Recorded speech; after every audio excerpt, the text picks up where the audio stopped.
Abu Dhabi টি10 লিগের এবারের আসরে দেখা যাবে 3 টাইগারকে। সাকিব আল হাসান, সাইফ হাসানের পর আসন্ন আসরে দল পেয়েছেন তাসকিন আহমেদ। নর্দার্ন ওয়ারিয়র্সের হয়ে খেলবেন এই টাইগার পেসার।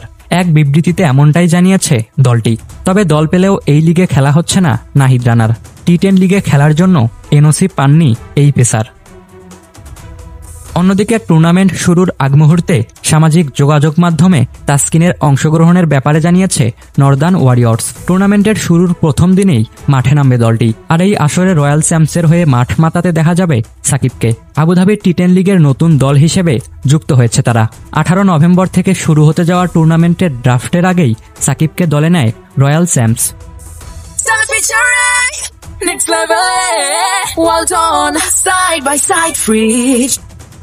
গ্লোবাল লিজেন্ড ক্যাটাগরিতে বাংলাদেশের সাবেক অধিনায়ককে দলে টেনেছে তারা। সাকিবের সঙ্গে অ্যাঞ্জেলো ম্যাথিউস ও জেসন রয়কেও দলে নিয়েছে চ্যাম্পস। জানা গেছে সাকিব আসরের শুরু থেকেই খেলবেন।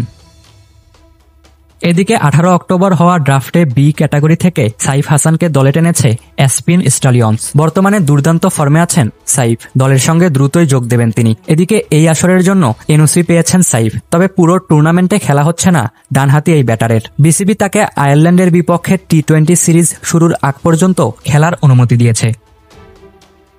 আয়ারল্যান্ডের বিপক্ষে টি20 সিরিজ শুরু হবে 27 নভেম্বর থেকে। আর এই সিরিজ শুরুর আগেই দেশে ফিরতে হবে সাইফকে। তিনি এনওসি পেয়েছেন 23 নভেম্বর পর্যন্ত। ফলে এবারের আসরে 3 ম্যাচে খেলার সুযোগ পাবেন ডানহাতি এই ব্যাটার।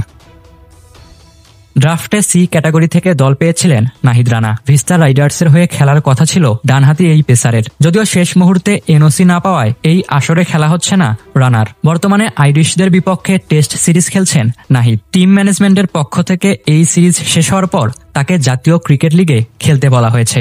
আর এবারের আবুধাবি টি10 লিগের ফাইনাল অনুষ্ঠিত হবে আগামী 30 নভেম্বর।